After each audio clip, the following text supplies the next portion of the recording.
Demokrasi dan hak asasi manusia.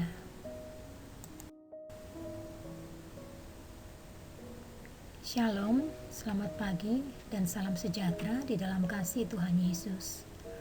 Mengawali pertemuan kita di tahun ajaran baru ini, mari kita berdoa terlebih dahulu, memohon hikmat dari Tuhan bagi kita semua. Bapa, kami bersyukur kami boleh ada sebagaimana kami ada. Tuhan, kami memohon pertolongan dan hikmat dari-Mu untuk memasuki tahun ajaran baru dan juga untuk pembelajaran di hari ini, agar kami mampu memahami rencana Tuhan dalam hidup kami dan kami mampu menghidupi kebenaran firman-Mu. Dalam nama Tuhan Yesus, amin.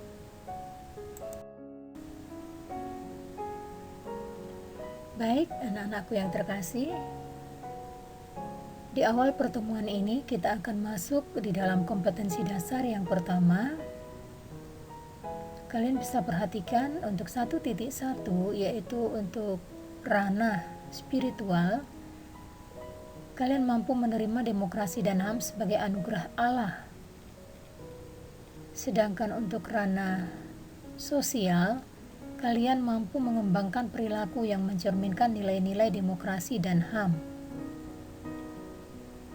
Sedangkan untuk 3.1 atau ranah pengetahuan adalah memahami arti demokrasi dan HAM serta mengenali berbagai bentuk pelanggaran demokrasi dan HAM yang merusak kehidupan dan kesejahteraan manusia. Untuk 4.1 atau ranah keterampilan, membuat karya yang berkaitan dengan menerapkan sikap dan perilaku yang menghargai demokrasi dan HAM atau hak asasi manusia. Untuk pertemuan kali ini, goal atau tujuan yang ingin kita capai adalah yang pertama, diharapkan kalian mampu menjelaskan cara mewujudkan demokrasi dan hak asasi manusia di Indonesia. Untuk tujuan pembelajaran yang kedua adalah kalian mampu menjelaskan pengertian demokrasi dan juga hak asasi manusia. Tujuan pembelajaran yang ketiga, kalian mampu menjelaskan cara mewujudkan demokrasi dan hak asasi manusia sebagai remaja Kristen.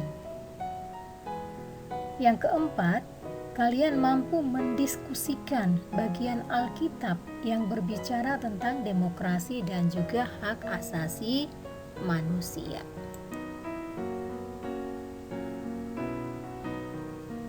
Kita akan masuk di dalam pembahasan untuk memahami apa itu demokrasi dan juga apa itu hak asasi manusia. Demokrasi berasal dari bahasa Yunani yang artinya demos artinya rakyat dan kratos kekuasaan.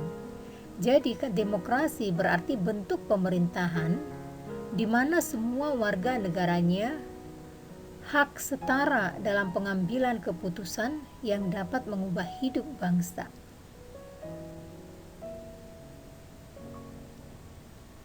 Sedangkan pengertian dari hak asasi manusia adalah hak yang dimiliki dan melekat pada seseorang sejak masih berada di dalam kandungan hingga ia mati. Hak asasi manusia kita dibatasi oleh hak asasi manusia orang lain. Karena itu, wajib saling menghormati. Sifat dari hak asasi manusia itu adalah bersifat fundamental dan juga universal. Fundamental artinya itu sifatnya mendasar. Sedangkan universal artinya berlaku untuk semua tanpa memandang golongan, status, ataupun suku, bangsa, dan bahasa. Hak asasi manusia itu mencakup 3 hal, Yang pertama adalah hak warga negara. Hak ini mencakup hak untuk hidup dan merasa aman, untuk memiliki privasi, untuk berkeluarga, hak milik pribadi, menyatakan pendapat dengan bebas, memeluk dan melaksanakan agama atau kepercayaan, dan berkumpul dengan damai. Sedangkan hak asasi yang kedua adalah hak-hak politik. Hak ini mencakup untuk berserikat, membentuk partai politik, ikut serta memilih dan dipilih dalam suatu pemilihan umum, menduduki jabatan pemerintahan, dan sebagainya.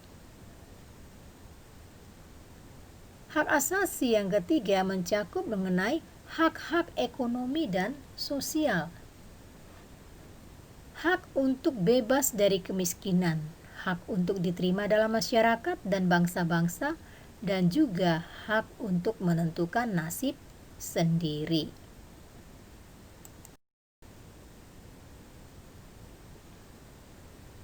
Kita bisa lihat mengenai demokrasi dan hak asasi manusia di dalam Alkitab. Di dalam Yeremia pasal 23 ayat 13 dan 19, juga Yesaya 1 pasal 1 ayat 10 sampai 20, juga kita bisa membandingkan di dalam Amos pasal 5 ayat yang ke-7 sampai 15 serta 1 Raja-Raja pasal 21. Alkitab tidak menggunakan istilah demokrasi dan hak asasi manusia.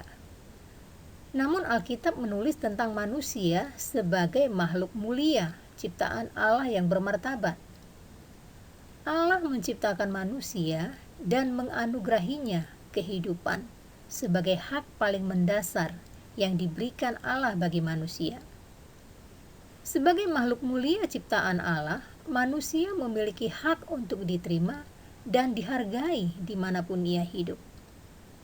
Implikasi dari prinsip ini adalah semua manusia dari berbagai latar belakang agama, latar belakang suku, latar belakang apapun itu memiliki hak untuk diterima, dihargai, dan menjalani kehidupan yang telah dianugerahkan Allah baginya. Di dalam Alkitab, kita tidak akan menjumpai praktik hak asasi manusia seperti yang kita kenal sekarang ini. Akan tetapi, di situ kita menemukan benih-benih atau cikal bakal seperti penghargaan terhadap kehidupan dan nyawa seseorang, dan perintah-perintah dari Tuhan agar manusia hidup saling memperlakukan sesamanya dengan baik. Hak asasi manusia menurut perspektif iman Kristiani adalah kedaulatan Allah yang universal atau menyeluruh. Hak asasi manusia bersumber dari Tuhan. Siapapun tidak boleh membatalkan atau mengurangi hak-hak tersebut. Pelanggaran terhadap hak asasi manusia merupakan pelanggaran akan ketetapan Allah. Citra Allah pada diri tiap manusia, Allah menciptakan manusia menurut gambar dan rupanya. Tiap orang diciptakan sama berharganya di hadapan Tuhan. Untuk itu, manusia wajib mewujudkan kemanusiaan yang sesuai dengan harkat dan martabatnya sebagai citra Allah. Hak asasi manusia melekat secara kodrati pada diri manusia sebagai karunia Allah. Hak asasi mengikat siapapun sehingga tidak dapat ditiadakan, dirampas atau dicabut. Karena tanpa hak asasi tersebut, manusia akan kehilangan kemanusiaannya.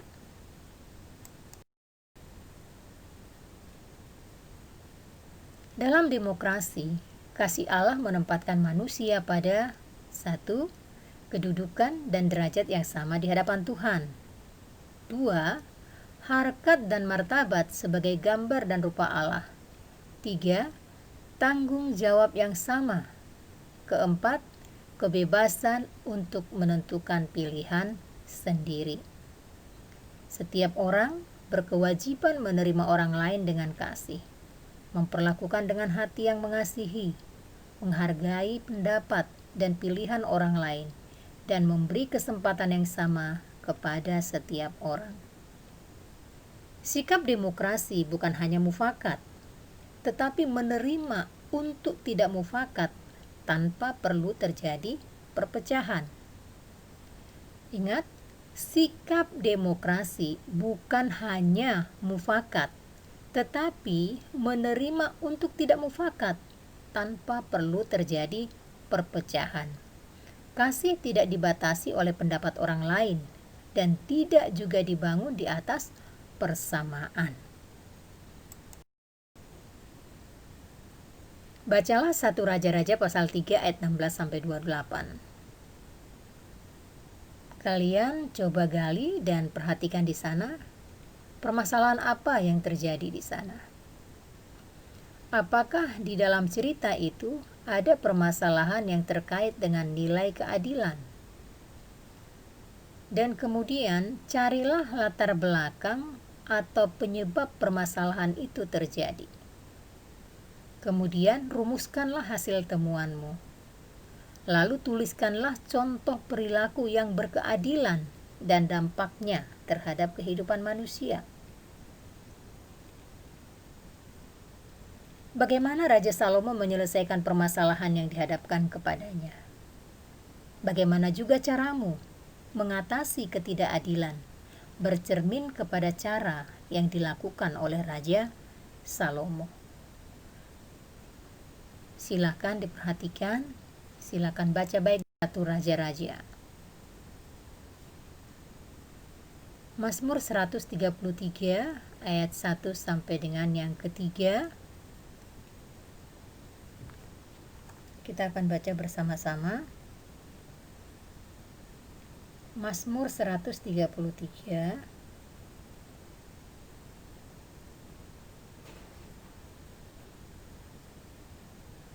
Mazmur 133 ayat 1 sampai 3. Demikian firman Tuhan. Nyanyian Ziarah Daud. Sungguh alangkah baiknya dan indahnya apabila saudara-saudara diam bersama dengan rukun, seperti minyak yang baik di atas kepala meleleh ke janggut, yang meleleh ke janggut Harun dan ke leher jubahnya, seperti embun gunung Hermon yang turun ke atas gunung-gunung Sion, sebab kesanalah Tuhan memerintahkan berkat untuk kehidupan, untuk selama-lamanya. Dilanjutkan dengan Mazmur pasal yang 146. Mazmur pasal yang ke-146. Sudah? Ayatnya yang ke-5 sampai dengan yang ke-9. Di sana dikatakan, berbahagialah orang yang mempunyai Allah Yakub sebagai penolong, yang harapannya pada Tuhan Allahnya. Dia yang menjadikan langit dan bumi, laut dan segala isinya, yang tetap setia untuk selama-lamanya, yang menegakkan keadilan untuk orang-orang yang diperas, yang memberi roti kepada orang-orang yang lapar. Tuhan membebaskan orang-orang yang terkurung. Tuhan membuka mata orang-orang buta. Tuhan menegakkan orang yang tertunduk. Tuhan mengasihi orang-orang benar. Tuhan menjaga orang-orang asing, anak yatim dan janda ditegakkannya kembali. Tetapi jalan orang fasik dibengkokkannya. Buatlah tulisan 1-2 alinea tentang peristiwa pelanggaran demokrasi dan hak asasi manusia yang pernah kalian lihat dan dengar atau bahkan kalian alami. Kemudian berikan penilaian dengan mengacu kepada pembacaan Alkitab yang telah kita baca tadi dari Mazmur.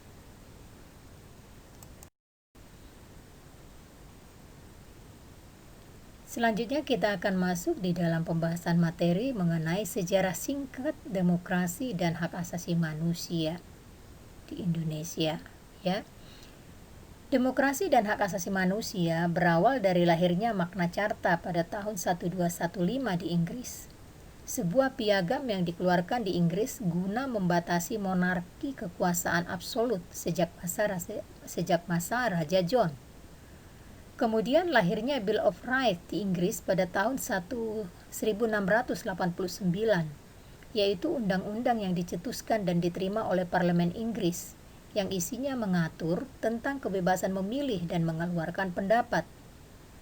Pada perkembangan berikutnya, di Amerika lahir Declaration of Independence, Deklarasi Kemerdekaan, yang mempertegas bahwa kemerdekaan itu ialah hak sejak manusia lahir. Selanjutnya, pada tahun 1789, lahirlah The French Declaration atau Deklarasi Prancis, di mana hak-hak lebih rinci dilahirkan dari dasar the rule of law. Kemudian pada tanggal 6 Januari tahun 1941, Presiden Amerika Serikat F.D. Roosevelt berpidato mengemukakan 4 kebebasan yang dikenal dengan the Four Freedom. Yang pertama, bebas berbicara dan mengeluarkan pendapat atau freedom of speech and expression. Yang kedua, bebas memilih agama, freedom of religion. Dan yang ketiga, bebas dari rasa takut, freedom from fear. Yang keempat, bebas dari kekurangan dan kelaparan, freedom from want.